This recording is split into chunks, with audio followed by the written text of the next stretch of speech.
لا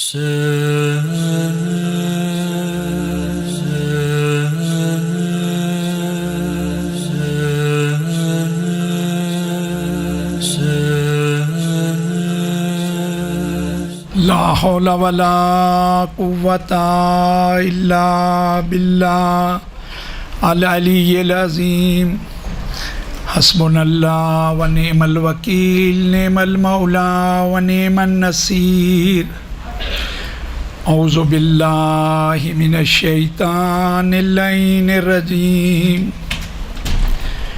بسم اللہ الرحمن الرحیم الحمد للہ الذی تجلی للقلوب بالعظمت واحتجب عن الابصار بالعزت واقتدر علی الاشیاء بالقدرت والصلاة والسلام علی اشرف الانبیاء والمرسلین حبیب الہنا و طبیب نفوسنا وشفیع ذنوبنا بالقاسم محمد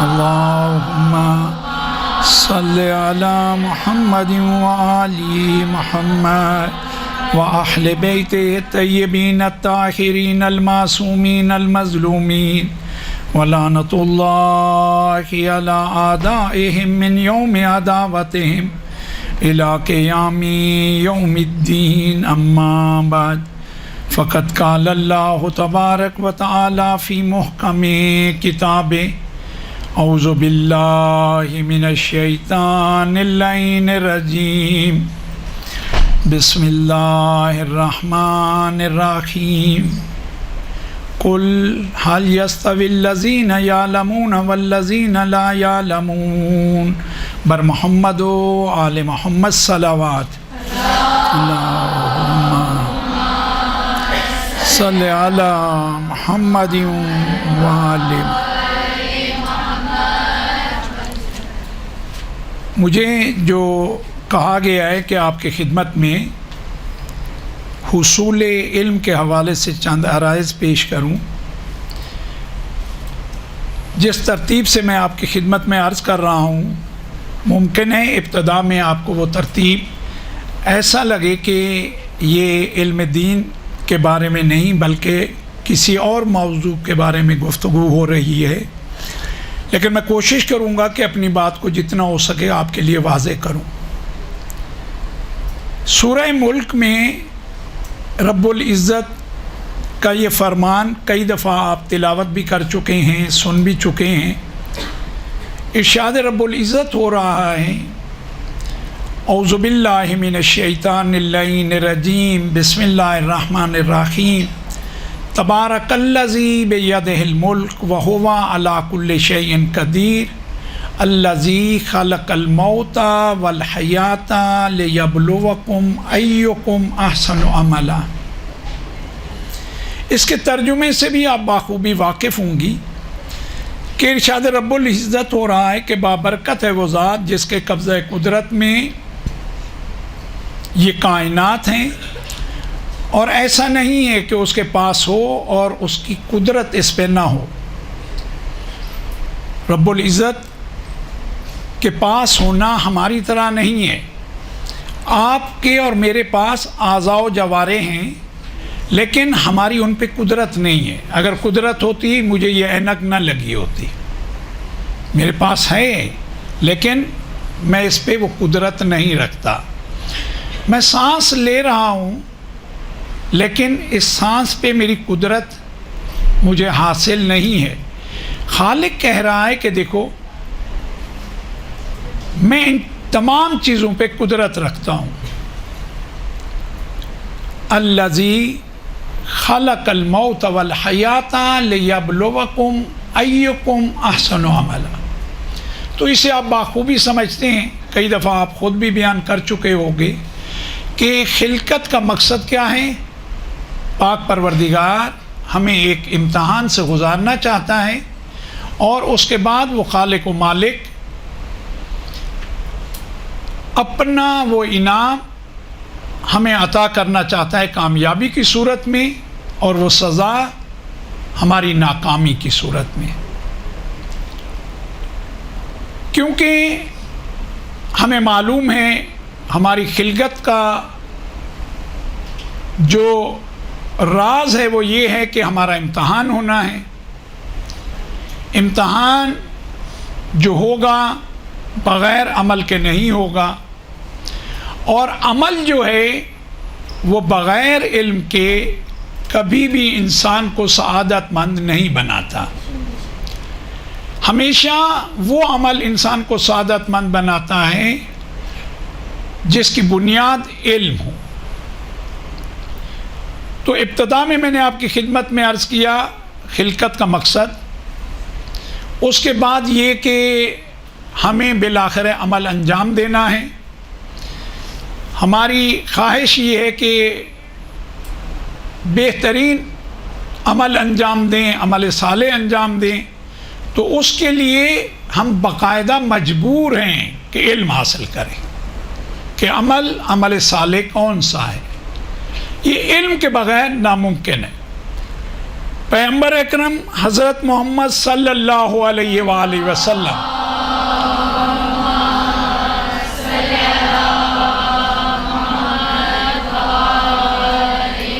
جو رحمت للعالمین بھی ہیں، ہم سب کے ہادی بھی ہیں، انہوں نے نہایت ہی خوبصورت انداز سے اس بات کو ہمیں سمجھایا ہے۔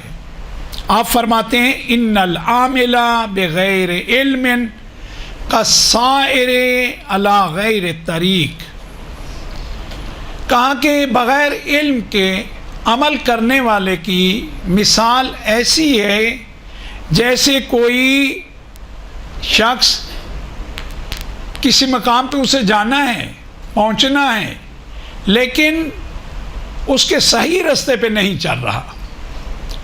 فرض کریں آپ کو یہاں سے لاہور کا سفر کرنا ہے، آپ کے پاس گاڑی بھی ہے، آپ اچھی طرح ڈرائیو بھی کر سکتی ہیں اسے، معلوم ہے کہ لاہور آپ کے سیدھے ہاتھ کی طرف جا کے پھر آپ آگے بڑھیں گی، یا جہاں ہم بیٹھے ہیں یہاں سے اگر دیکھا جائے تو الٹے ہاتھ پہ ہائی وے پہ جا کے آپ آگے لاہور کی طرف جاؤ گے۔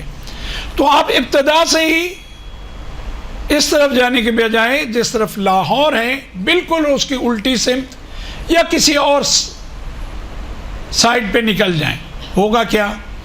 جتنا سفر بڑھتا رہے گا، جتنے قدم اٹھتے رہیں گے، جتنا سواری آپ کی آگے بڑھتی جائے گی، آپ اپنے مقصد سے اتنا دور ہوتے جاؤ گے۔ آپ کا ہدف و مقصد یہ تھا کہ ہمیں لاہور پہنچنا ہے، اب آپ کچھ کر لیں، جب تک آپ صحیح سمت کی طرف نہیں آئیں گے آپ لاہور کی طرف نہیں آ سکتے۔ آپ پاکستان کے کسی اور سرے پہ چلے جاؤ گے، لاہور کی جانب نہیں آ پاؤ گے۔ کیوں؟ کیونکہ آپ صحیح ٹریک پہ ہو ہی نہیں۔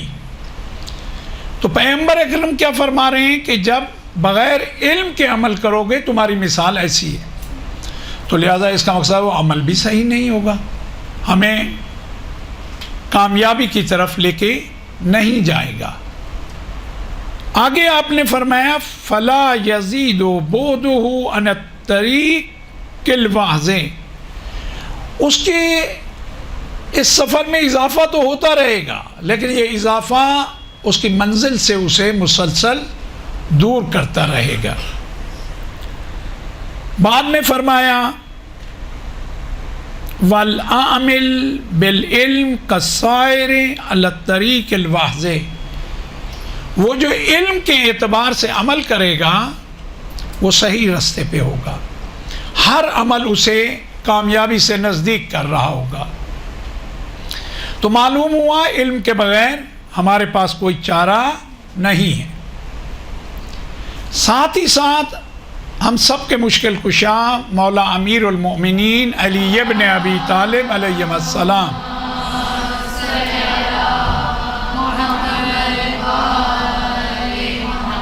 اسی بات کو ایک اور انداز سے ہمیں سمجھایا۔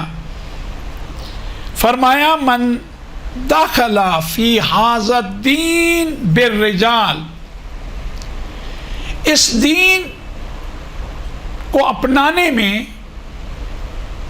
جو بھی شخص کوئی بھی ہو، اگر عام لوگوں سے اس نے دین لینا شروع کیا، اخرجہ منہ الرجال کما دخلہ، یہی لوگ اس کو دین سے نکال بھی دیں گے، کیونکہ بنیاد ہی کیا رکھ رہا ہے کہ عام افراد سے دین لے رہا ہے۔ میرے دادا یہ کہا کرتے تھے، بھائی آپ کے دادا کیا تھے، علم دین سے کتنے آگاہ تھے، دین کو انہوں نے کہاں سے حاصل کیا تھا۔ ہمارے ہاں تو قبلہ سالہ سال سے یہ ہوتا آ رہا ہے، بہت اچھی بات ہے، ممکن ہے صحیح ہو، بہترین عمل ہو، لیکن بنیاد کیا ہے، کہاں سے آپ کے پاس یہ ہے؟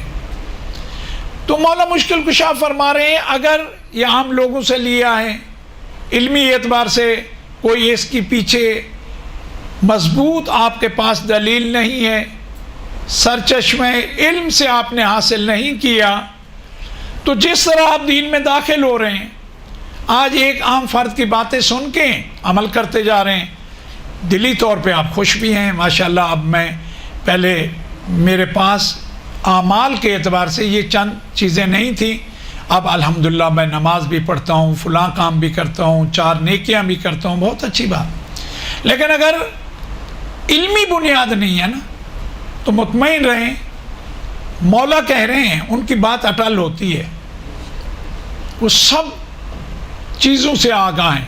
کتنا آگاہ ہیں؟ کئی دفعہ آپ نے سنا ہے، ممکن ہے جب آپ کہیں مجلس پڑھنے جا رہے ہوں، وہاں آپ نے بیان بھی کیا ہو، جب مولا کو کہا گیا کہ مولا یہ کیا بات ہے، جب بھی سوال ہوتا ہے آپ فوراً جواب دے دیتے ہیں، جبکہ آپ کو اور مجھے کیا حکم ہے؟ تھوڑا سوچ کے۔ کہا رسول اللہ فرما گئے ہیں کہ کوئی سوال کرے تو پہلے تو اس کے سوال کو اچھی طرح سمجھو، تھوڑا غور و فکر کرو، پھر جواب دینا شروع کرو۔ کہنے والے نے کہا کہ یہ مولا نے اسے جواب اس طرح نہیں دیا، سوال کیا، کہا تمہارے ہاتھ میں کتنی انگلیاں ہیں؟ فوراً کہا 5۔ مولا نے کہا کہ تم نے کچھ سوچا ہی نہیں، فکر ہی نہیں، غور و تدبر ہی نہیں، فوراً جواب کیوں دیا؟ کہا مولا یہ ہاتھ ہر وقت میرے ساتھ ہے، اس میں کیا غور و فکر کرنا ہے، کیا تدبر کرنا ہے؟ مولا نے ہاتھ آگے بڑھایا، کہا پوری کائنات میرے سامنے میری ہتھیلی پہ ہے۔ اللہم صلی علی محمد و آل محمد وعجل فرجہ۔ تو مولا نے واضح کر دیا ہم جو بھی عمل کریں گے ہمارا عقیدہ یہی ہے ان کے فرمان کے مطابق، جہاں کسی قسم کی غلطی کی کوئی گنجائش نہیں۔ میں کئی دفعہ عرض کرتا ہوں اپنے ساتھیوں کو بھی، آپ اور میں جتنا بھی متقی ہو جائیں، اللہ کرے زیادہ سے زیادہ ہوں، تقوی ہمیں ہر آن بڑھتا رہے، لیکن جتنا بھی ہم باعمل ہو جائیں، با تقوی ہو جائیں، یہ منازل طے کرتے ہوئے رب العزت کا قرب حاصل کریں، اس کی رضا کو زیادہ سے زیادہ حاصل کریں، بالآخر نقص رہے گا۔ کمال کی وہ حد جو ائمہ اطہار و اہل بیت کے پاس ہے، اس تک ہماری پرواز ہو نہیں سکتی۔ ہاں ایسا نہیں ہے وہ نہیں ہو سکتی تو بالآخر آپ جناب ابو ذر کے مقام تک جا سکتے ہو، جناب سلمان کے مقام پہ آسان نہیں ہے۔ ممکن ہے کہ نسلیں گزر جائیں، اس کے بعد اسی نسل سے پہنچے، پاکیزگی بڑھتی جائیں۔ بالآخر آپ علماء میں سنتے ہیں، بہت ہی معروف نام ہے علامہ ہلی علیہ الرحمہ، اجتہاد کی منزل پہ سن بلوغ سے پہلے پہنچ گئے۔ یہ اس گھرانے کی پاکیزگی کی خبر ملتی ہے ہمیں اس سے۔ تو ممکن ہے آپ اور میں ان مقامات پہ نہ پہنچیں، 2-3 صدیوں کے بعد ہی ہماری 6 7ویں نسل میں کوئی اگر یہ پاکیزگی مسلسل بڑھتی رہی تو ان مقامات پہ جو ائمہ کے خاص اصحاب تھے پہنچ جائیں. تو عام افراد سے آپ جب بات لیں گے، ایک عام فرد، میں آپ کو یہ جملہ کہہ کے آپ کے لیے واضح کروں، ممکن ہے 90% وہ کامل ہو جائے، 10% تو پھر بھی ناقص ہے نا، تو اس کی بات ناقص رہے گی. جب ناقص رہے گی تو دین کا حصہ نہیں ہو سکتی، دین کامل ہے. تو اسی لیے مولا کہہ رہے ہیں کہ دیکھو عام افراد سے کبھی دین کو نہ لینا، سن لینا ان سے، لیکن وہ کہیں میں یہ کہہ رہا ہوں یہ کرنا چاہیے، تو اس کے پیچھے دلیل کیا ہے؟ اگر وہ کہہ دیں مولا کائنات نے فرمایا ہے، بسم اللہ،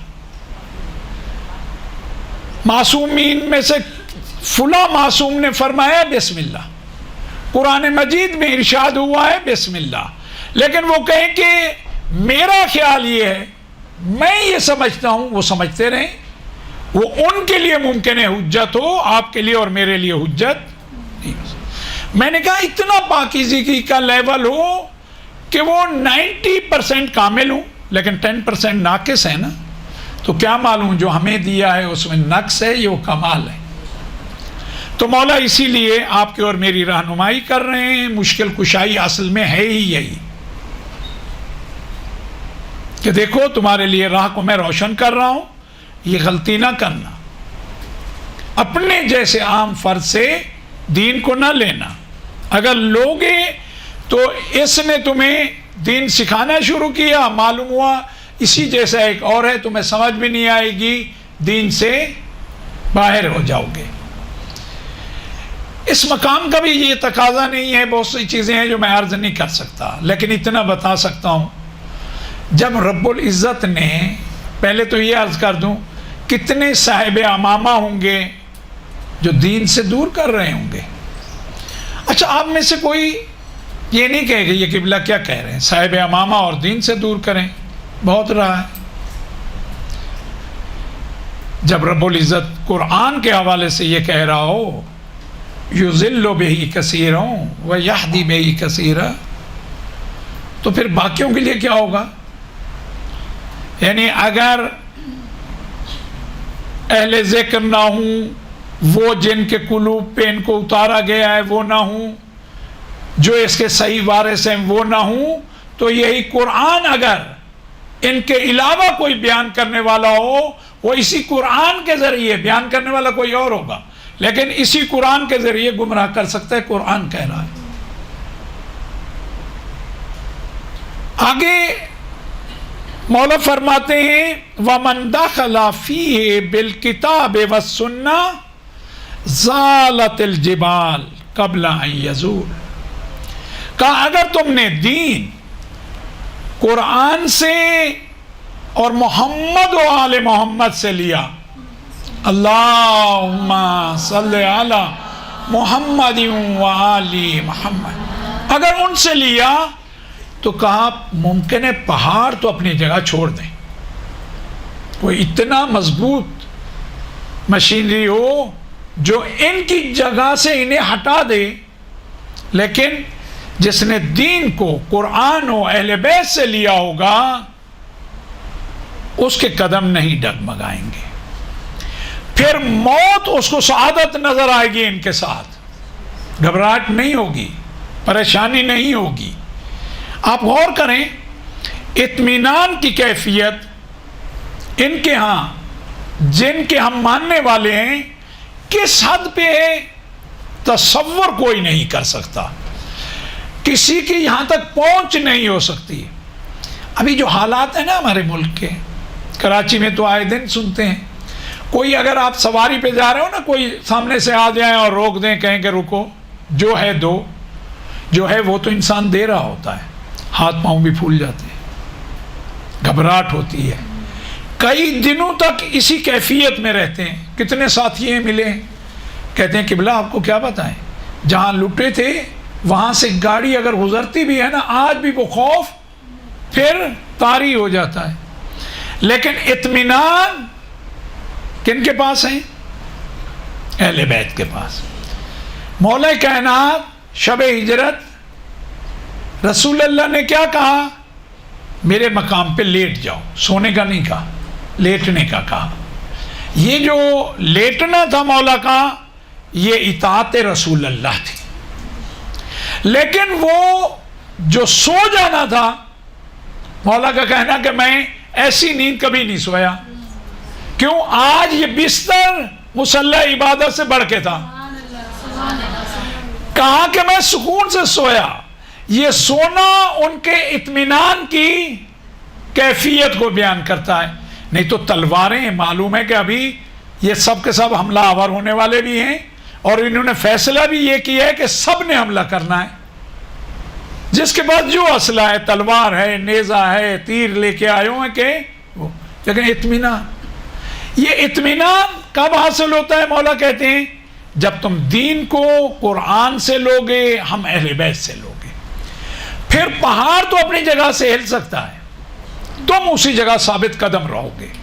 تمہاری زبان پہ پھر یہ ہوگا کہ جب کہا نا مولا نے اپنے ساتھیوں کو کہ تمہیں اجازت ہے چلے جاؤ. مختلف ان کے بیانات ہیں. یقیناً آپ عاشور سے ہٹ کے بھی وہ بیان کرتے ہوں گے. ان اصحاب کا ہم پہ بہت حق ہے. ہمیں اپنی مجالس میں ان کا بھی ذکر کرنا چاہیے. جب ان کا ذکر کریں گے، یقین کریں مولا خوش ہوں گے کہ میرے ساتھیوں کو انہوں نے یاد کیا ہے. جملات کیا تھے اور حقیقت میں مبنی تھے. مولا آپ کہتے ہیں ہم چلے جائیں. ہم تو چاہتے ہیں کہ 1 مرتبہ نہیں، 2 مرتبہ نہیں، 70 مرتبہ مارا جائے. مارنے کے بعد ٹکڑے کیے جائیں، ٹکڑے کرنے کے بعد آگ لگا دی جائے، آگ لگانے کے بعد خاکستر بنا کے اڑا دیا جائے، پھر زندہ کیا جائے. اس طرح 70 مرتبہ بھی اگر ہمارے ساتھ یہ عمل انجام دیا جائے، مولا آپ کو چھوڑ کے نہیں جا سکتے. یہ اطمینان علم اور عمل دلاتے ہیں. اس سے پہلے کہ آپ یہ اس مرکز میں آتے، ابتدائی ہر ایک کے دنوں کی بات کر رہا ہوں. ایمانداری سے بتائیں، آپ کی نماز اسی طرح تھی جیسے آج ہے؟ بہت فرق ہوگا، میں مطمئن ہوں. بہت سی چیزیں آپ نے سنبھال لی ہوں گی، بہت سے مسائل کو اچھے طریقے سے سیکھ لیا ہے. ممکن ہے اس وقت نماز میں سستی بھی ہو جاتی ہو، لیکن اب مجھے اطمینان ہے اس مرکز میں آنے کے بعد آپ تمام کاموں کو چھوڑ دیتے ہو گے. نماز پہلے وجہ آگاہ ہو گئے ہو، علم آ گیا ہے. علم ہے کہ نہیں، میں جو بھی چاہتا ہوں، مجھے جو چیز بھی چاہیے اس کے قبضہ قدرت میں ہے، جس کی بارگاہ میں جانے والا ہوں، جس کی بارگاہ میں جانے والی ہوں. جب اس کی بارگاہ میں چلی جاؤں گی، اس کا قرب حاصل ہوگا. جو بھی چاہیے اس کے لیے میں کیوں اتنا کوشش کروں؟ آسانی سے وہ رب العزت مجھے عطا کر دے گا. تو یہ علم ہے جو آپ کو اور مجھے مضبوط کرتا ہے، مستحکم کرتا ہے، اور ہم آگے بڑھتے ہیں. اب آپ کی خدمت میں اس سے پہلے کہ میں عرض کروں کہ علم کیوں ضروری ہے، وہ تو میں نے آپ کی خدمت میں عرض کر دیا. یہ مقدمہ اسی لیے تھا کہ بالآخر ہم اس دنیا میں آئے ہیں، ہدف و مقصد امتحان دینا ہے. امتحان میں کامیابی کے لیے عمل صالح کی ضرورت ہے، عمل صالح کے لیے علم کی ضرورت ہے، اور علم ہمیں جو حاصل کرنا ہے قرآن و سنت سے، اہل بیت اطہار سے، رسول اللہ اور ان کی آل سے. اس کے علاوہ وجہ کیا ہے؟ یہ دلیل ہے. وجہ یہ ہے کہ باقی ناقص ہیں. ممکن ہے میں موسیٰ رضا 99% ناقص ہوں، ممکن ہے کوئی 10% ناقص ہو، بہت اس کا درجہ بلند ہو، لیکن بالآخر ناقص ہے. تو دین کامل ہے، دین رب العزت کا بنایا ہوا ہے، دین کمال کی طرف لے جانے والا ہے.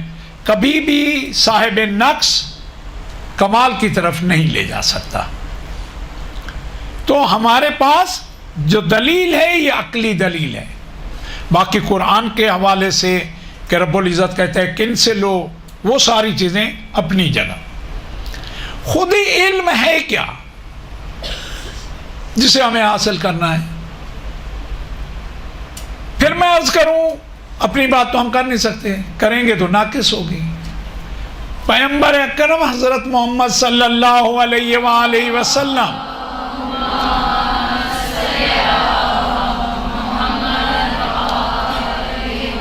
ان سے زیادہ آسان حقیقت کوئی دین کو بیان نہیں کر سکتا، مطمئن رہیں، ان سے بہتر، ان سے آسان کوئی بیان نہیں کر سکتا۔ العلم نور،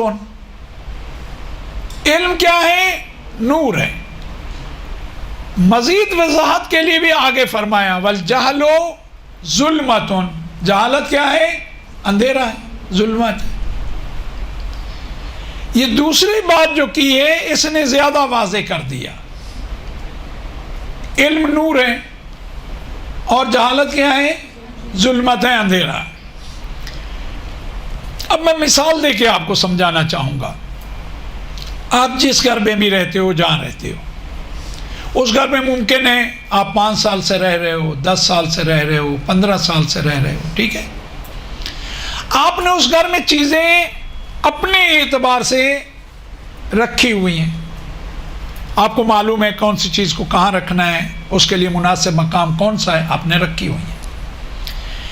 دن کی روشنی میں آپ کو کوئی چیز اٹھانی ہو، آپ آرام سے، آپ کو معلوم ہے فلاں کمرے میں، کمرے کی اس سائڈ پہ، اس کبرڈ میں یا فلاں تاخچے پہ چیز رکھیے، اٹھانے میں کوئی وقت آپ کو درکار نہیں ہے، اتنا کہ آپ کو قدم اٹھانے ہیں، کہیں رکنا نہیں ہے، جا کے وہ چیز لے لینی ہے۔ اس کا سبب کیا ہے؟ یہ روشنی ہے، یہ نور ہے۔ اب لائٹ تو جاتی ہے نا آپ کے ہاں بھی، یہ فقط ہمارے ہاں جاتی ہے کراچی میں، تو لائٹ جاتی ہے۔ جب لائٹ چلی جائے، رات کا وقت ہو، گھپ اندھیرا ہو، آپ کا اپنا ہی کمرہ ہو، آپ اپنے گھر کے صحن میں ہو، بالکون میں ہو، باہر ہو، کوئی چیز آپ کو اٹھانی ہے، آپ اسی آسانی سے جا کے اٹھا لیتے ہو۔ آپ کا کمرہ بھی 5 سال سے رہ رہے ہو، 10 سال سے آپ زندگی کر رہے ہو، دن رات آپ کا اٹھنا بیٹھنا ہے، چیز آپ کی اپنی ہے، آپ نے اپنے ہاتھوں سے اس کو رکھا ہوا ہے، معلوم بھی ہے کہاں ہے، سیدھی طرف ہے، الٹی طرف رکھی ہوئی ہے، معلوم ہے آپ کو۔ تو اب رات کو اس گھوپ اندھیرے میں چیز کو اٹھانا آسان، تو قدم کیا ہو رہے ہوتے ہیں؟ ڈگمگا رہے ہوتے ہیں، آپ ٹٹولتے ہوئے آگے جا رہے ہوتے ہو۔ یہ کیا ہے؟ یہ اندھیرا ہے۔ تو اگر علم کی روشنی کے ذریعے زندگی کرو گے، زندگی کا سفر بہت آسان ہوگا، بہترین انداز سے آگے بڑھو گے۔ لیکن خدا نہ خواستہ علم نہ ہوا تو پھر مثال وہی ہوگی، ایک تو اپنے ہدف تک پہنچنے میں بہت وقت زیادہ لگے گا، اور ممکن ہے یہ جو ٹٹولتے ہوئے جا رہے ہو کئی جگہوں پہ ٹکراؤ، گرو گے تو نقصان کرو گے۔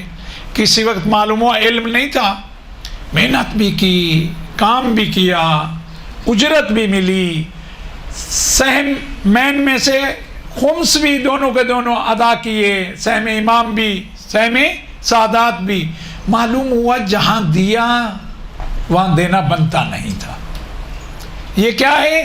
علم کا نہ ہونا، کیونکہ آپ کے پاس امانت تھی، خمس آپ کا اور میرا نہیں ہوتا، جو نکال رہا ہوتا ہے خمس اس کا ہوتا ہی نہیں ہے، اس کے پاس امانت ہوتی ہے۔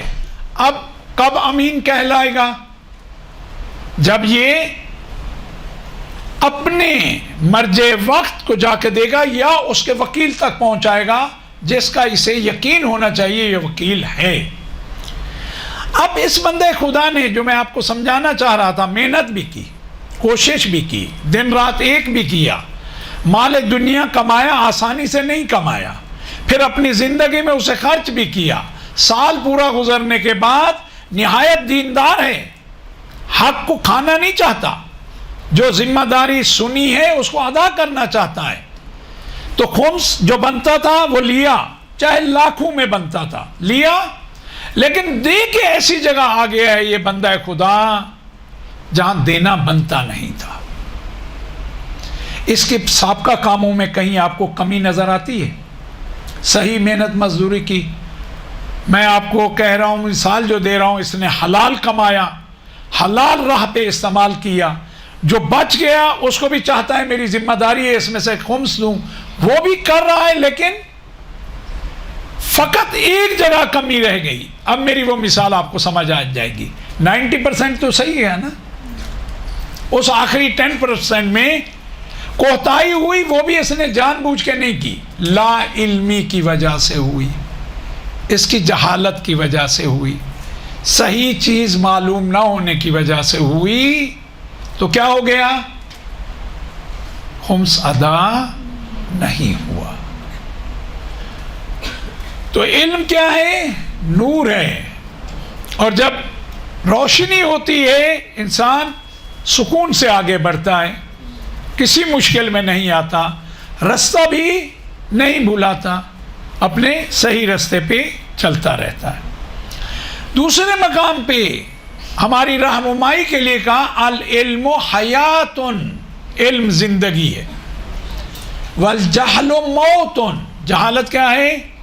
موت ہے. تو جس کے پاس علم نہیں وہ در حقیقت روایات کے جملے ہیں، چلتی پھرتی کیا ہے؟ لاشیں ہیں. تو دین کے حساب سے یہ ہوا. اب علم کیا ہے؟ زندگی ہے. جہالت کیا ہے؟ موت ہے. مجھے یہ بتائیں، موت کے بعد مردے کا اختیار کس کے ہاتھ میں ہوتا ہے؟ زندہ لوگوں کے. ایسا ہے نا، چاہیں تو اس کے ہاتھ پاؤں سیدھے کریں، چاہیں تو نہ کریں. اب اس کا کوئی اختیار نہیں رہا. چاہیں تو اسے وقت پہ غسل دیں، چاہیں تو غسل نہ دیں. اب اس مردے کا کوئی اختیار نہیں ہے، مکمل زندہ لوگوں کے اختیار میں ہے. ایسا ہے نا، چاہیں تو اسے جس طرح دین کہتا ہے جلدی قبر کے سپرد کر دیں، چاہے تو نہ کریں. اب اس کا اپنا کوئی اختیار نہیں. تو دین نے آپ کو اور مجھے یہی سکھانا چاہا کہ دیکھو، علم حاصل کرنا تاکہ تمہارا اختیار تمہارے پاس ہو. یہ جو ہمارے ہاں شور کیا جاتا ہے نا کہ ہمارا اختیار دوسری قوموں اور ملتوں کے پاس ہے، ہمارا اختیار فلاں فلاں کسی ملک کا مجھے نام نہیں لینا، ان کے ہاتھ میں ہے، ہمارے فیصلے وہاں ہوتے ہیں. وجہ یہ ہے کہ ہم مردہ قوم ہیں، علم سے دور ہیں، تو لہذا وہ زندہ قومیں ہیں. علم کا آپ کی خدمت میں عرض کر دوں، علوم جتنے بھی ہیں سب محترم ہیں. یہ جو آج کے دور میں ٹیکنالوجی ہے، علم ہے، ہمارے پاس تو ہے ہی نہیں. ہم تو سوئی بنانے کے بھی قابل نہیں ہیں. شور ہمارا اتنا ہے کہ اگر ایمانداری سے دیکھا جائے تو کانوں کے پردے پھٹ جائیں. ہمارا سارا شور اکٹھا کر لیا ہے جو ہمارا علم کے بل بوتے پہ شور ہے. ہم ایک سوئی بنانے کے قابل تو آج تک ہوئے نہیں. آپ کو معلوم ہونا چاہیے وہ جو دنیا کی بہترین یونیورسٹیز ہیں، اب اس کو انسان کیسے کہے؟ الحمدللہ تو کہا نہیں جا سکتا، تکلیف دہ ہے. ایک یونیورسٹی ایسی نہیں ہے جو مسلم ممالک میں سے کسی ملک میں ہو. آپ کہیں گے کہ ہمارا موضوع علم دین ہے. مطمئن رہیں، میں نے آپ کو کہا جتنے علوم ہیں کوئی علم ایسا ہے ہی نہیں جو ذات حق اور اس کے نمائندوں کی طرف سے نہ ہو. جتنے علوم ہیں، جتنا ٹیکنالوجی ہے، یہ سب انبیاء و اہل بیت کی طرف سے آگے گئے ہیں. میتھمیٹکس میں اہل بیت سے بڑھ کے کون تھا؟ مولا کائنات سے آگے بڑھ کے کون تھا؟ میرا موضوع نہیں، آپ کو فقط بتا رہا ہوں. آپ اپنی مجالس میں آگے پیش کریں گی کہ وہ جو آیا کہ بھئی اتنے اونٹ ہیں اب تقسیم کرنے ہیں، تقسیم کسی اعتبار سے بن نہیں پا رہی تھی، مولا نے ایک اپنی طرف سے اس میں جمع کر دیا اور وہ 18 ہو گئے. تو مولا نے بتا دیا کہ ریاضی جتنا ہم جانتے ہیں تمہارے بس میں نہیں ہے جاننا. صلی علی محمد و آل محمد. کیونکہ وہ سراپا نور ہیں، اور ہمارے ہاں بحث یہ ہوتی ہے وہ نور ہیں. جب علم نور ہے تو صاحب علم نور نہیں ہوگا، جو بانٹ رہا ہے وہ نہیں ہوگا، ہے تو بانٹ رہا ہے۔ ہمارے یہ کوئی عام افراد کا نہیں ہے، اب علماء ہی کہوں ان کی آپس میں بحث ہے، اور ہمارے علماء میں بحث ہے، یار دیکھو علم کی کیا فضیلت ہے، یہ تم کیا کہتے رہتے ہو۔ وہ کہتے ہیں رب زدنی علما، وہ تو علم کے اضافے کی بات کرتے ہیں، کبھی یہ نہیں سوچا کہ رب زدنی علما کہاں کہتے ہیں، یہ کبھی سوچا ہی نہیں۔ جب اہل بیت اطہار رب العزت کی بارگاہ میں جاتے ہیں تو کہتے ہیں رب زدنی علما، لیکن جب ہمارے درمیان آتے ہیں تو کہتے ہیں سلونی سلونی قبل ان تفقدونی۔ اللہم صلی علی محمد۔ دیکھتے ہی نہیں ہیں کہ وہ کن سے خطاب کر رہے ہیں۔ جب خالق کی بارگاہ میں جاتے ہیں تو کہتے ہیں رب زدنی علما، جب ہمارے سامنے آتے ہیں کہتے ہیں جو پوچھنا ہے، تمہاری پرواز کا معلوم ہے ہمیں، تمہیں اگر پرواز ملی بھی ہے تو ہمارے علم سے ملی ہے، جتنی ملی ہے، جو پوچھنا ہے پوچھو، جتنا سوال ہے پوچھو۔ تو آپ کو اور مجھے یہ ہمیشہ مد نظر رکھنا ہے کہ علم کو کیا کہا گیا؟ حیات۔ فقط علم کو آپ کی اور میری حیات نہیں کہا گیا، بلکہ دین اسلام کی بھی حیات کہا گیا۔ اسی علم کو کہا گیا کہ اس کے بعد حیات ممکن بھی نہیں، واقعی ممکن نہیں ہے۔ اگر علم نہ ہو تو علم طب نہ ہو، مریض کا علاج ممکن ہے؟ ممکن نہیں ہے۔ علم طب ہے تو مریض کا علاج ممکن ہے۔ جہاں علم طب ابھی نہیں پہنچی وہاں کا کیا کہا جاتا ہے؟ اس کا علاج ابھی تک دریافت، تو لہٰذا اس کو گھر میں رکھو، جتنا ہو سکتا ہے اس کی خدمت کرو۔ ہمارے پاس اس کا کوئی علاج نہیں ہے۔ یہ جو میں آپ کو بار بار کہہ رہا ہوں تمام علوم محترم ہیں، تو یہ بات بھی آپ کے لیے واضح کر دوں، تمام علوم میں نے کہا رب العزت کی ذات اور اس کو نمائندوں سے ہی ہم انسانوں تک پہنچے ہیں۔ پہلی بات، وہ علم جو جمادات کی حفاظت کرتا ہے وہ بھی محترم ہے، لیکن ایک درجہ بلند ہے اس سے علم، کون سا؟ جو نباتات کی حفاظت کرتا ہے۔ پھر وہ علم جو حیوانات کی حفاظت کرتا ہے، وہ ان دو پہلے علوم سے، علوم جمادات و نباتات سے کیا ہے؟ افضل ہے۔ کیوں؟ کیونکہ یہ درجہ بندی ہے، جمادات سے افضل نباتات، نباتات سے افضل حیوانات، حیوانات سے افضل انسان۔ تو وہ علم جو انسانوں کی زندگی بچاتا ہے، اس کی حفاظت کرتا ہے، یعنی یہی علم طب، یہ ان پہلے تین علوم سے کیا ہے؟ محترم ہے۔ کیوں محترم ہے؟ کیونکہ انسان ان سب سے محترم ہے، اشرف المخلوقات ہے۔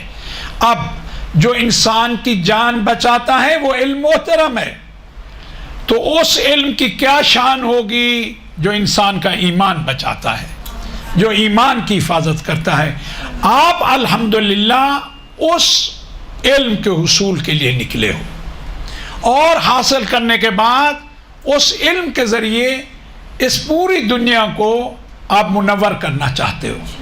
تو آپ کا اور میرا کام ایک ہی ہے، قرآن و سنت سے اپنے رشتے کو مستحکم کرنا، نہیں تو اس کے علاوہ کوئی چارہ ہمارے پاس نہیں ہے۔ بالعلم تکون الحیات، علم کے ذریعے ہی زندگی ہو سکتی ہے، اگر علم نہیں ہے تو زندگی نہیں ہو سکتی، انسان محتاج ہو جاتا ہے۔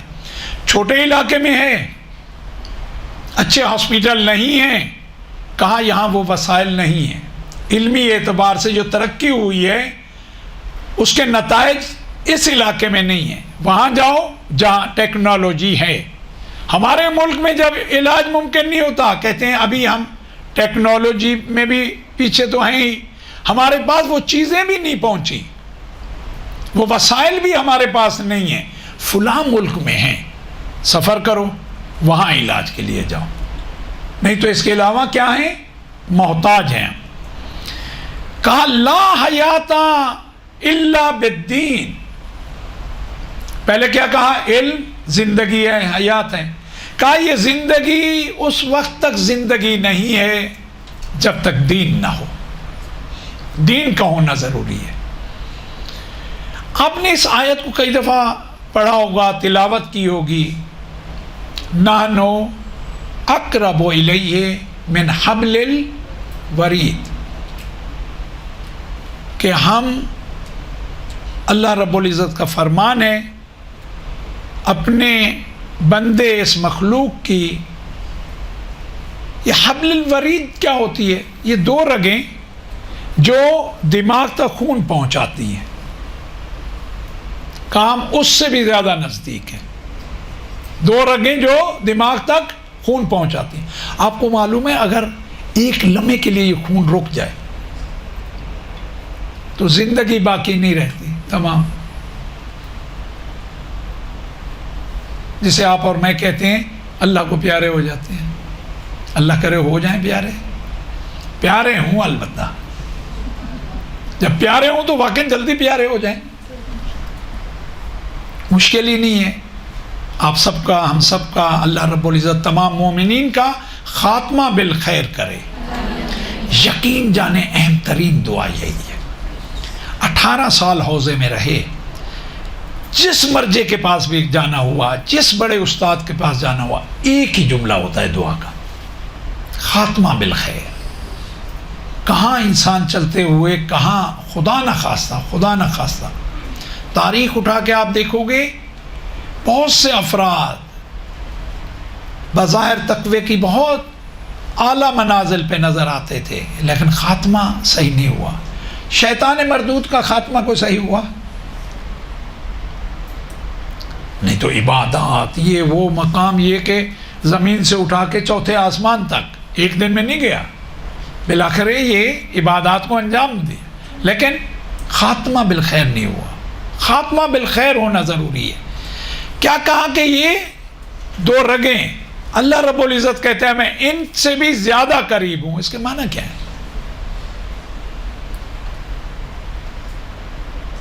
کہا جس طرح ان رگوں کو اگر کاٹ دیا جائے ایک بھی رگ کو تو یہ ظاہری جو زندگی ہے یہ موت میں تبدیل ہو جاتی ہے. اگر تم بھی مجھ سے دور ہوئے تو تمہاری زندگی نہیں ہے، ایک مردہ لاش کی طرح ہو. جب تک اللہ کے ساتھ رہیں گے آپ اور میں، تب تک وہ اصل زندگی ہے جسے خدا آپ کے لیے اور میرے لیے چاہتا ہے. نہیں تو کہا تمہاری روح مردہ ہو جائے گی. جب روح مردہ ہو جائے گی نا پھر کسی بات کا کوئی اثر ہی نہیں ہوتا. روح مردہ ہونا سمجھتے ہو آپ؟ روح بیمار ہونا بتا دوں. یہ جب بھی ہم سے کوئی غلطی سرزد ہوتی ہے، معصیت ہوتی ہے، تو دل پہ آپ نے سنا بھی ہے، بیان بھی آپ کرتے ہوگے، ایک سیاہ اگر فوراً توبہ کر لی، دھل گیا، نورانی ہو گیا، تو یہ ہے اللہ کا گھر. پھر اس نے بسیرا کر لیا، آلودہ کر دیا. آلودہ جگہ پہ تو آپ نہیں رہتے، اللہ کیا رہے گا؟ تو اللہ رب العزت جب بالکل یہ سیاہ ہو جائے، اللہ پاک ہر ایک کو بچائے، تو پھر روح مردہ ہو گئی. اس سے پہلے کیا؟ بیمار ہوتی ہے، بیماری بڑھتی جاتی ہے، آخر میں مردہ. اچھا کیسے معلوم ہو ہماری روح بیمار ہے؟ جب بھی نماز میں دل نہ لگ رہا ہو نا، سمجھنا روح بیمار ہے. کیوں؟ نماز روح کی غذا ہے. جب بھی اچھے کام میں دل نہ لگ رہا ہو نا، سمجھنا روح بیمار ہے. کیوں؟ کیونکہ جب روح بیمار ہوتی ہے، روح کی غذا اسے اچھی جسم کی طرح. خدا نہ خواستہ جب ہم بیمار ہوتے ہیں، بالآخر زندگی میں کبھی نہ کبھی آپ ہوئے ہوگے، یا جو ہوئے ہیں ان سے پوچھ لیجئے گا کہ جب انسان کا جسم بیمار ہوتا ہے، گھر والوں کی صحیح و کوشش یہ ہوتی ہے کہ اسے اچھی سے اچھی غذا بنا کے دیں. کچھ کھا نہیں رہا کیونکہ اسے کچھ اچھا نہیں لگ رہا، لہذا کچھ اچھا بنا کے دیں، کچھ تو کھائے. جسم بیمار ہوتا ہے، جسم کو جسم کی غذا اچھی، روح بیمار ہو تو روح کو روح کی غذا اچھی. تو جب بھی اچھے کاموں میں دل نہ لگ رہا ہو تو سمجھ جائیے گا کچھ نہ کچھ گڑبڑ ہے. توجہ کیجیے گا کہ کہاں گڑبڑ ہے، کیسی گڑبڑ ہے اور اس سے کیسے بچنا ہے. تو اللہ رب العزت یہی پیغام دے رہا ہے کہ دیکھو جو میرے قریب رہو گے تمہاری روح مکمل طور پہ زندہ رہے گی، تم مستحکم رہو گے، تمہارا رشتہ ہی تمہارے خالق سے مضبوط ہوگا. لیکن اس رشتے کو جتنا کمزور کرتے جاؤ گے، دور ہوتے جاؤ گے، تو جس طرح یہ حبل ورید کٹنے کے بعد انسان کی ظاہری زندگی، جسم زندہ باقی نہیں رہتا، اسی طرح مجھ سے دور ہوتے ہو تو تمہاری روح زندہ نہیں رہتی، تمہاری روح بیمار ہو جاتی ہے. پھر آپ نے فرمایا ان العلم حیات القلوب، یہ جو علم ہے نا یہ دلوں کو زندہ رکھتا ہے. دل اگر واقعا مضبوط ہو نا، آپ یقین جانیں انسان بڑے سے بڑا کام کر جاتا ہے، دلی طور پہ مضبوط ہو، اس اعتبار سے وہ ہو.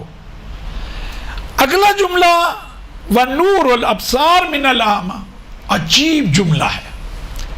ممکن ہے آج سے چند سال پہلے بھی اس جملے کو سمجھنا آسان نہیں تھا. کہا نابیناؤں کے لیے یہ کیا ہے؟ یہ علم نابیناؤں کے لیے، یعنی جنہیں نظر نہیں آتا، یہ علم ان کے لیے کیا ہے؟ بصیرت ہے، بصارت ہے. نور الابصار، آنکھیں دیکھ نہیں سکتی، پھر کیسے؟ آج چند سال ہو گئے ہیں، آپ نے بھی دیکھا ہوگا سنا ہوگا، وہ جن کی آنکھیں پیدائشی طور پہ نہیں ہوتی، علم کے ذریعے لیپ ٹاپ پہ بیٹھے کام کر رہے ہیں، ان کی تو آنکھیں ہی نہیں ہیں. کہا نہیں، علم میں اتنی طاقت ہے، آنکھیں نہ ہوتے ہوئے بھی انسان دیکھ سکتا ہے، انسان آگے بڑھ سکتا ہے. نور الابصار. پھر کہا قوت الابدان من الضعف، ظاہری طور پہ جسم کمزور ہے، کوئی مسئلہ نہیں، لیکن یہ جسم کام ایسا کر جائے گا کہ کوئی اسے سمجھ بھی نہیں سکتا.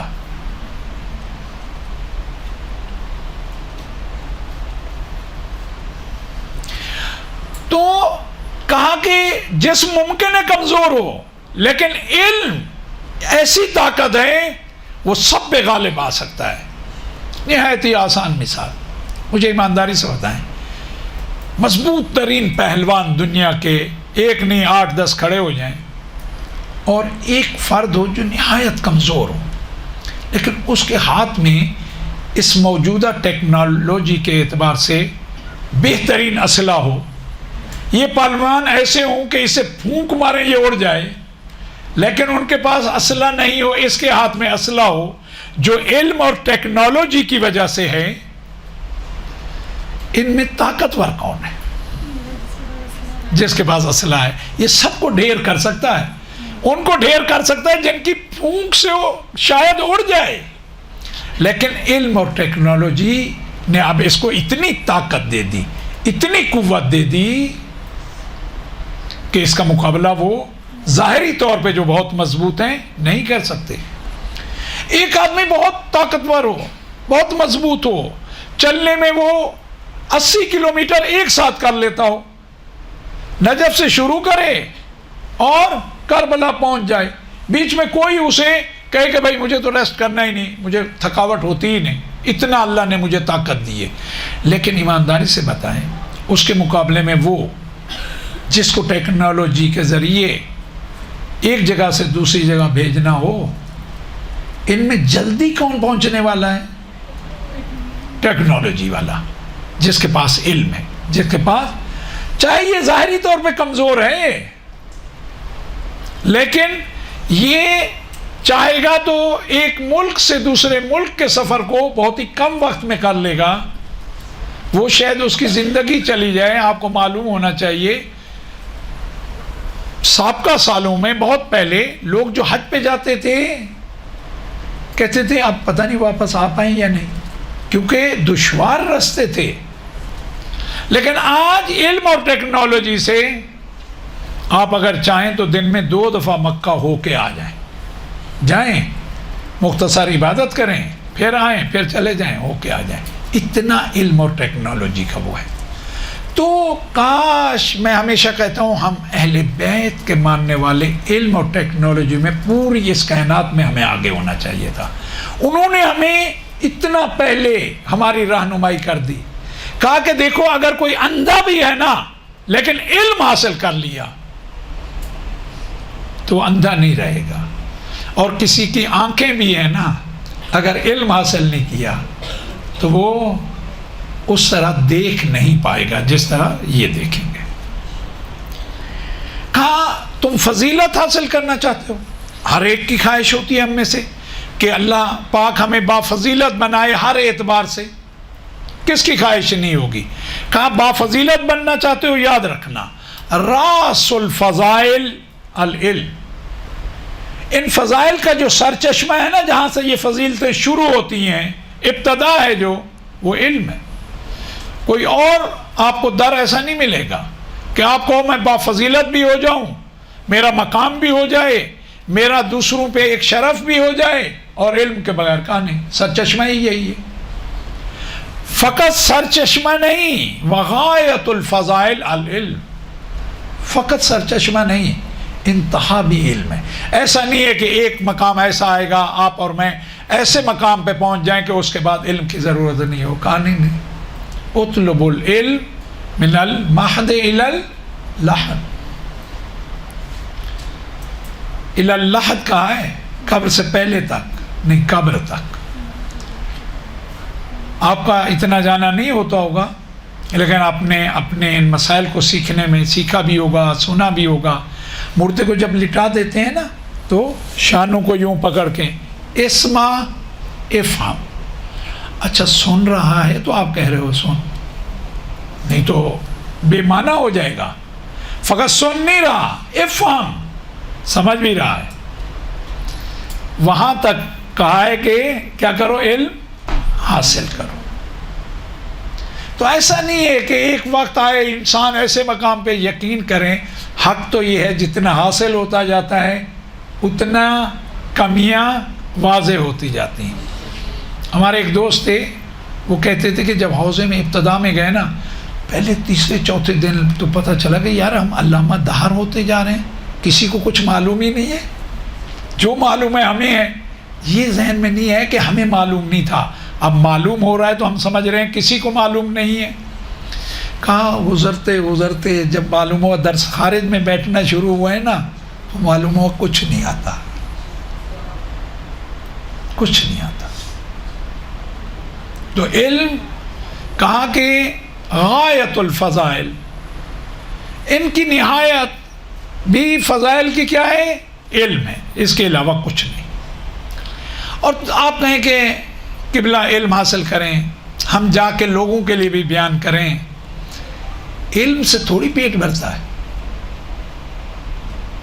مال چاہیے. تو دیکھیں کس طریقے سے آگاہ کیا، ہر سوال کا اہل بیت نے جواب دیا. لا کنز انفع من العلم. مولا کائنات فرما رہے ہیں جو مشکل کشا ہمارا عقیدہ ہے، تو مشکلیں ساری آسان کر دی ہیں تبھی مشکل کشا ہیں. کہہ رہے ہیں کہ کوئی چیز بھی، کوئی خزانہ بھی، مال یعنی یہی خزانے نا، یہ جو آپ کے اور میرے ہاتھ میں کرنسی ہے یہ تو اس کا متبادل ہے نا. پیچھے تو اس کے آپ دیکھیں بھی تو لکھا ہوتا ہے کہ بالآخر پشتوانہ کچھ اور ہے جس کی وجہ سے یہ مضبوط ہے. پیچھے سونا ہے، چاندی ہے، دوسرے ممکن ہے چیزیں ہوں. تو کہا کہ علم سے بڑھ کے کوئی خزانہ نہیں، گھبراؤ نہیں. آج یہ بات واضح ہو گئی، جن قوموں نے دنیاوی اعتبار سے علوم میں جو دنیا ہے ان کو حاصل کیا ہے، مال بھی انہی کے پاس ہے، کیونکہ ٹیکنالوجی انہی کے پاس ہے، مال بھی انہی کے پاس ہے. آپ کو معلوم ہونا چاہیے. آپ میں سے کوئی ہوں ممکن ہے ان کے والدین، ان کے والد کسی کارخانے کے، کسی مل کے، اس کے مالک ہوں، کسی فیکٹری کے، ان سے پوچھیں، اپنے بابا سے، اپنے بھائی سے، یا ان وہاں کام کرتے ہوں وہ ٹیکنالوجی دیتے بھی ہیں نا، اس شرط پہ دیتے ہیں کہ اسے کھولنے کا تمہیں حق نہیں ہے، ہمارے نمائندے آئیں گے وہ کریں گے. اتنا محتاج ہیں ہم، اتنا محتاج رکھا ہوا ہے. کوئی جرت کر کے کھولتا بھی نہیں ہے، چلے دیکھ لیں سیکھ لیں، ہے کیا ہمارے 4 انجینئر سیکھ لیں. کوئی اتنا مہنگی ہیں یہ چیزیں، وہ نہیں بھائی یہ رسک نہیں لے سکتے، انہی کے ہی نمائندے آئیں گے. یعنی جس کے پاس علم نہیں وہ محتاج محض ہے. علم زندگی ہے، علم ہی نور ہے. آپ کی خدمت میں اتنا عرض کروں، آپ کا زیادہ وقت نہ لوں، کہ پیغمبر اکرم حضرت محمد صلی اللہ علیہ وآلہ وسلم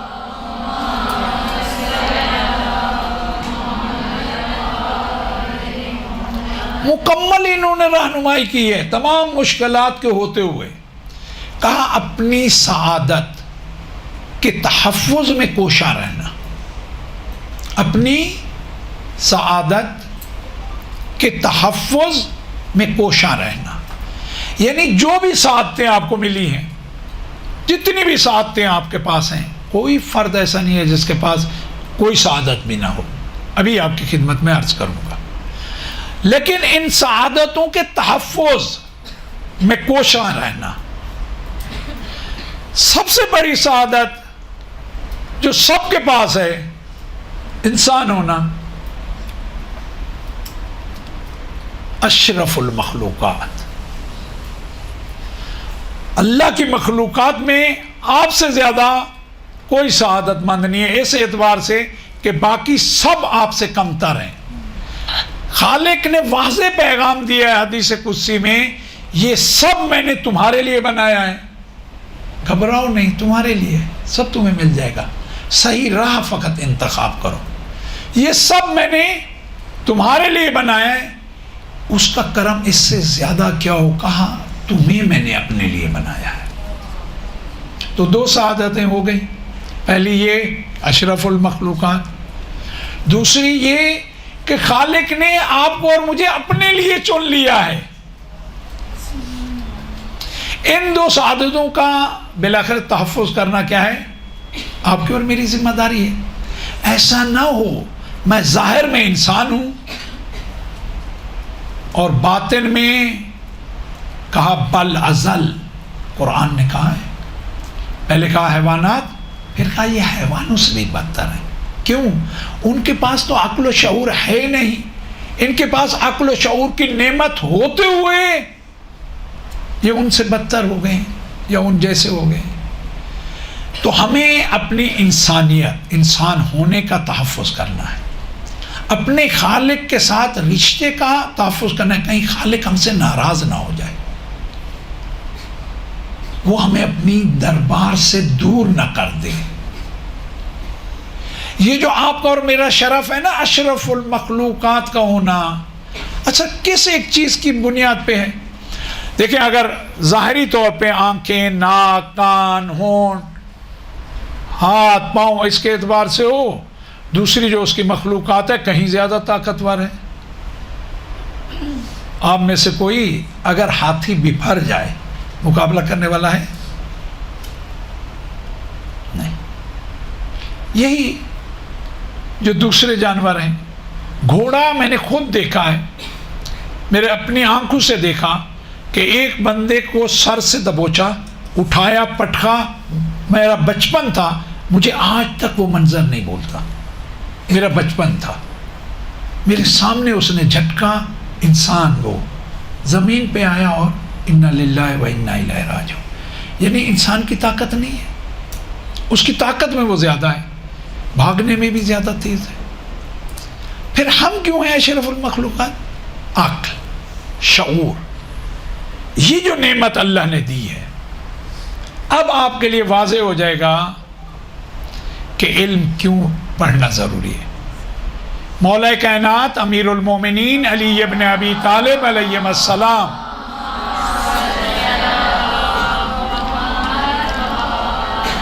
فرماتے ہیں العلم مصباح العقل. یہ علم عقل و شعور کے لیے کیا کام کرتا ہے؟ چراغ ہے. اگر یہ نہیں تو پھر اس لیے تو آپ نے دیکھا ہے سب اشرف المخلوقات ہیں. جس کے پاس علم ہے اس کا درجہ کچھ اور ہے، جس کے پاس علم نہیں تو عوام الناس میں آپ کے سامنے بھی آپ دیکھ تو اسے زندگی گزارنے کا صحیح ڈھنگ نہیں آتا اس بیچارے کو، کیونکہ اس چیز کا بھی علم نہیں ہے. اٹھنا کیسا ہے، بیٹھنا کیسا ہے، گفتگو کیسے کرنی ہے، کس کے ساتھ کس اخلاق سے رہنا ہے، کس سے بات کرنی ہے، کس سے بات نہیں کرنی، کس سے بلند آواز میں بات کرنی ہے، کس سے دھیمی آواز میں بات کرنی ہے. اس کے پاس یہ علم نہیں ہے. العلم مصباح العقل. مولا حسین کے بارے میں ہے نا، یہ سراپا علم ہے. مولا ان الحسین مصباح الہدی. کیوں؟ کیونکہ سراپا نور ہے مولا، سراپا علم. ہمارے پاس جتنی بھی ہے نا اس در کی بھیک ہے. اور مطمئن رہیں ہمارے پاس جتنا بھی ہو نا، میں کس طریقے سے عرض کروں، خرب میں اگر حصے کیے جائے نا، خرب میں حصے کا بھی خربواں حصہ نہیں ہے. یہ جو کسی وقت ہم ملانے بیٹھ جاتے ہیں نا فلاں کے ساتھ فلاں کے ساتھ، اللہ مان اللہ، بالآخر آپ اور میں اپنے عمل کے جواب دے تو ہیں نا، اس میں تو کوئی شک نہیں نا. فَمَن يَعْمَلْ مِثْقَالَ ذَرَّةٍ خَيْرًا يَرَهُ. آپ مجالس میں پڑھتے ہو نا، اس کو بھی کئی دفعہ آپ نے عنوان کے اعتبار سے رکھا ہوگا نا. وَمَن يَعْمَلْ مِثْقَالَ ذَرَّةٍ شَرًّا يَرَهُ. کوئی بھی عمل کسی کو وہ لقب دینا جس کا وہ اہل نہیں ہے، جواب دیں آپ. مثقال ذرہ سمجھتے ہیں، اتنا ہم پڑھتے ہیں. اس کے لیے علماء سمجھانے کے لیے کہتے ہیں یہ جو مٹی ہے اس کے بھی ذرے کو نہیں کہتے، ریت کے ذرے کو مثال دینے کے لیے کہتے ہیں، کیونکہ مٹی میں چمک نہیں ہے، ریت میں چمک ہوتی ہے. جب آپ سمندر وغیرہ ادھر جاؤ تو آپ دیکھو کہ ایک چھوٹا ذرہ اگر اس سے چھوٹا ہو تو پھر آپ کو نظر بھی نہیں آئے، اپنی چمک کی وجہ سے آپ کو نظر آ رہا ہوتا ہے. صحیح کہا. اس سے بھی چھوٹا جو ہے نا ذرہ، اسے مثقال ذرہ کہا جاتا ہے. یعنی بہت دقیق ہے دین. اللہ رب العزت کا حساب بہت دقیق ہے. کہا کہ اگر اتنا بھی خیر کی ہے نا اس کی جزا ملے گی، اور اگر اتنا شر برپا کیا ہے نا تو اس کی بھی بالآخر آگے سزا ہے. اہل بیت اطہار سے ملانے سے پہلے ان کی اس روایت کو مد نظر رکھو. لا یقاس، ہمارا مقایسہ کسی سے نہیں کرنا. آیا وہ کوئی اپنی برتری چاہتے تھے؟ کہا کہ تم گمراہ ہو جاؤ گے جب ہم جیسا سمجھنے لگو گے جو ہوگا ہی نہیں. پھر وہ جہاں تمہیں لے گیا اگر، کیونکہ اس کا بھی تو نہیں معلوم آخری لمحے میں وہ خاتمہ بالخیر اگر نہ ہو تو پھر کیا ہوگا، کس کا آپ کو اور مجھے معلوم ہے. لہٰذا آپ کے لیے میرے لیے معیار 14 ہیں، 14. اس کے علاوہ کوئی معیار نہیں ہے. واجب الاحترام ہوں گے، اس میں شک نہیں ہے. ہمارے علماء، ہمارے بزرگ، ہمارے مراجعین، میں ہمیشہ منبر سے کہتا ہوں میری پوری نسل کسی مرجع کے ناموس، تحفظ، احترام میں چلی جائے مجھے فخر ہوگا، لیکن اس کا معنی یہ نہیں ہوگا کہ میں انہیں اہل بیت کے ساتھ ملا ہوں. یہ بھی ہرگز نہیں ہوگا. ان چیزوں، یہ بنیادی چیزیں ہیں جو آپ کو اور مجھے، ہم جب منبر پہ جانے والے ہیں، آپ بھی میں بھی، تو یہ چیزیں بنیادی آپ کی اور میری نظر میں ہونے چاہیے. سب سے بڑی بات کہا تمہاری قیمت، قدر و قیمت جو ہے نا وہ بھی علم کے اعتبار سے ہے. اکثر الناس قیمتاً اکثرہم علما. اکثر الناس قیمتاً اکثرہم علما.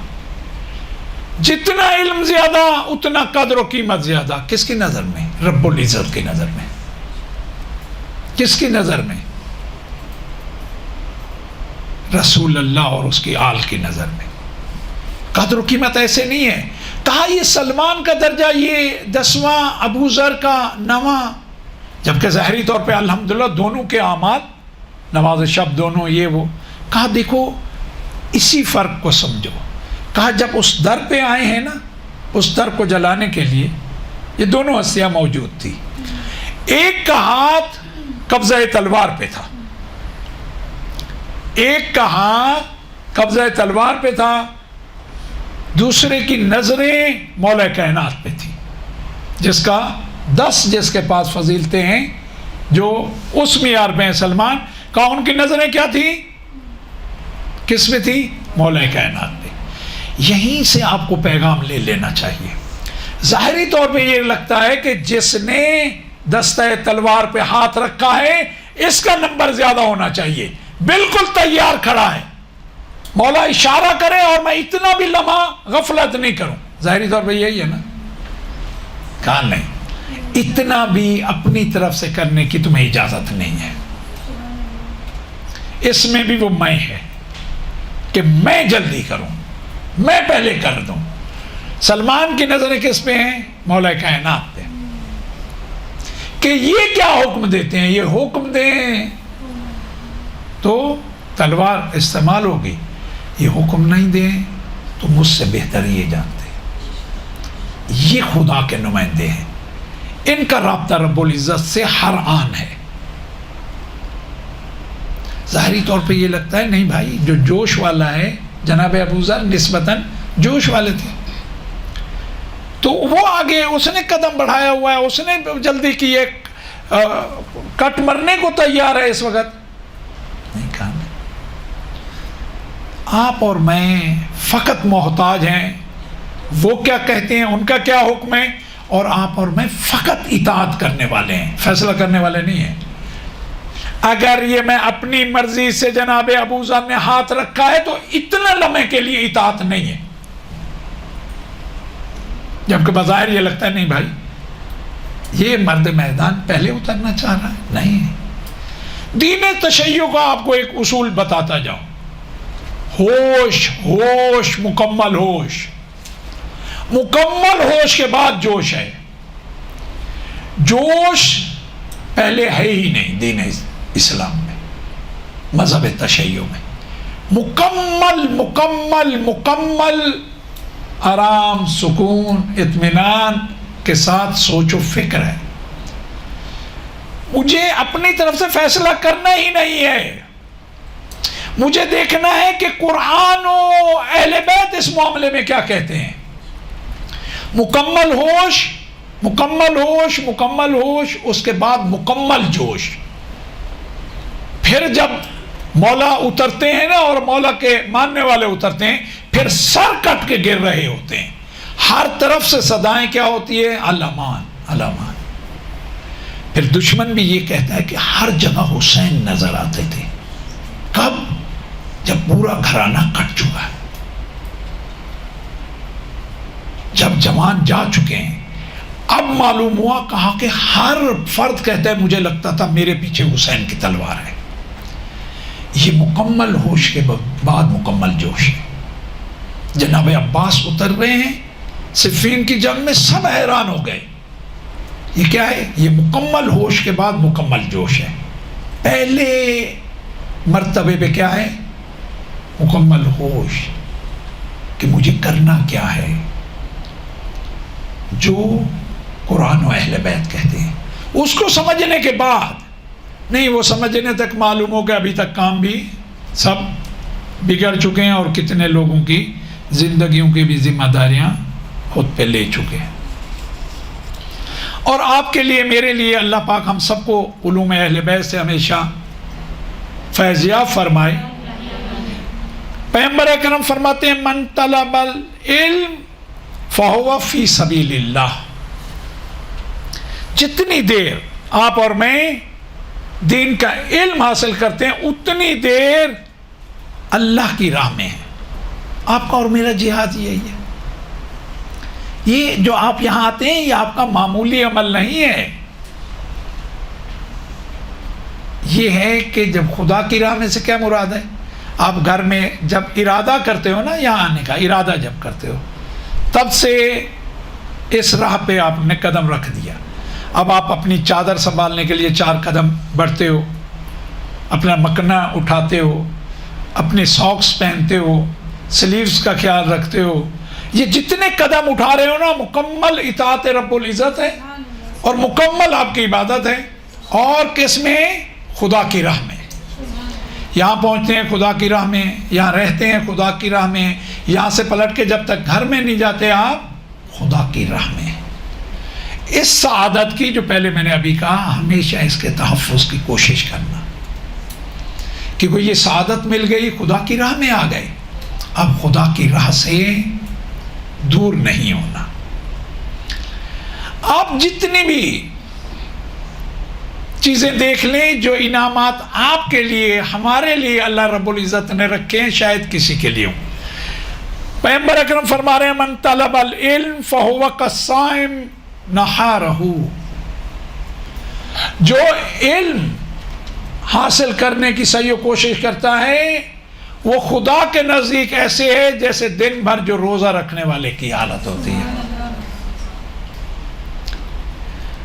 القائم لیلہ، جو پوری رات عبادت کرنے والے کو جس نظر سے اللہ رب العزت دیکھتا ہے. ابھی شب نہیں آئی، نماز شب کے لیے آپ نہیں کھڑے ہوئے. ممکن ہے کہ اگر ہم کھڑے بھی ہوتے ہوں 11 رکعت میں تو 1 گھنٹے کے لیے. کہا پوری رات جو عبادت کرنے والے خدا کی خاص مخلوق ہے، پاکیزہ مخلوق ہے، اللہ رب العزت جو انہیں مقامات عطا کرتا ہے آپ علم حاصل کرنے والوں کو عطا کرتا ہے. اس سے زیادہ عنایت کیا ہو. وَأَنَّ بَابًا مِنَ الْعِلْمِ، اور سرور کائنات فرماتے ہیں کہ علم کا ایک باب جو حاصل کرتا ہے خیر من ان یکون لہ ابو قبیس ذہبا، اس سے بہتر ہے کوہ ابو قبیس. آپ میں سے جو بھی عمرے کی سعادت حاصل کر چکا ہے یا حج کی، اس نے کوہ ابو قبیس دیکھا ہوگا. آپ سب کو بھی اللہ رب العزت نصیب کرے، ہمیں بھی ہر سال نصیب کرے. تو کوہ ابو قبیس کا آپ نے روایات میں نام بہت سنا ہوگا، اور جہاں بھی نام ہے نا زیادہ تر یہی ہے کہ اگر یہ کوہ ابو قبیس، یہ پہاڑ اتنا بڑا سونے کا ہو جائے اور خدا کی راہ میں اس سونے کو خرچ کر دیں، آپ لوگ کچھ نہ کچھ تو اپنے لیے رکھو گے، کیونکہ کہتے ہیں آپ کا اس سونے کے ساتھ شغف خاص ہوتا ہے. لیکن آپ سارا کا سارا، کیونکہ جتنا دو گے، ایک اگر پہاڑ دو گے سونے کا تو اللہ تو 10 دے گا نا، تو آپ کے پاس کمی نہیں ہونے والی.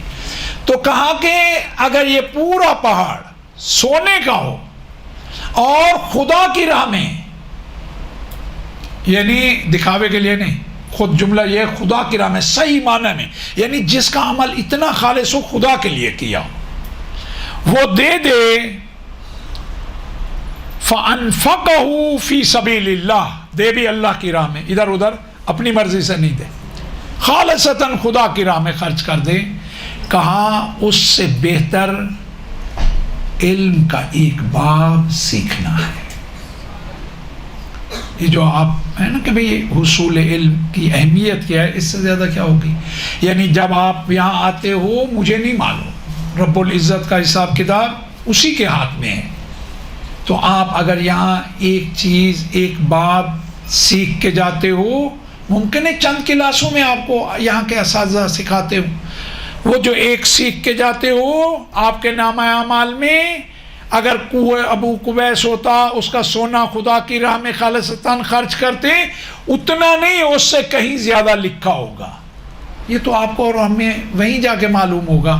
ہم کہیں گے ایسا تو تھا نہیں. رب العزت فرمائے گا کہ اس دوران، ان چند دنوں میں تم نے علم دین کو سیکھا خالصتاً میری خاطر، شور شرابے کی خاطر نہیں، دھونس کی خاطر نہیں، اپنے آپ کو زیادہ بڑا دکھانے کی خاطر نہیں، میری خاطر سیکھا اور میری خاطر سکھایا، تو یہ اس کا اجر و ثواب ہے.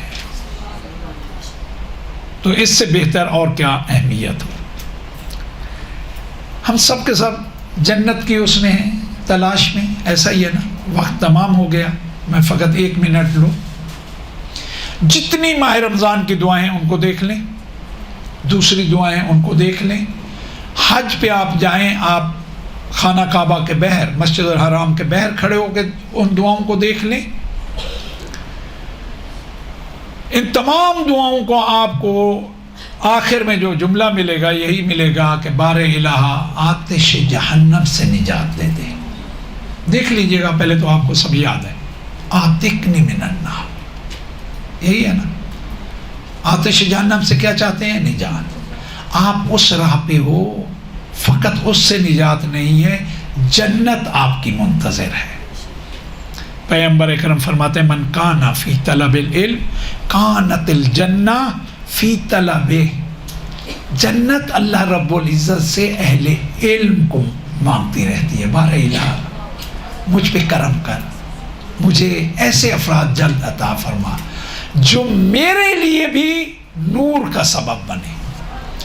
میری دعا ہے بار الہ تجھے واسطہ ہے محمد و آل محمد کا, ہم سب کو علوم اہل بیت سیکھنے سکھانے کی توفیق عنایت فرما, ان پہ عمل کرنے اور آگے اس عمل کو سکھانے کی توفیق عنایت فرما. بار الہ تجھے واسطہ ہے محمد و آل محمد کا, عقل و شعور کی نعمت سے مالا مال فرما. کسی بھی کام کو انجام دینے سے پہلے اس کے نتیجے کی طرف سوچنے فکر کرنے کی توفیق عنایت فرما. مومنین جہاں جہاں آباد ہیں ان کی جان مال عزت و آبرو کی حفاظت فرما. مراجعین کی بار الہ تجھے واسطہ ہے اہل بیت اطہار کا, ان کو طولانی عمر عنایت فرما, ان کا سایہ ہم سب پہ قائم فرما. ہمارے آقا و مولا کو ہم سے راضی و خوشنود فرما, ان کا ظہور پر نور جلد فرما, ہمیں ان کے بہترین آوان و انصار میں قرار دے. دعاؤں کی قبولیت کے لیے بآواز بلند صلوات. اللہم صلی.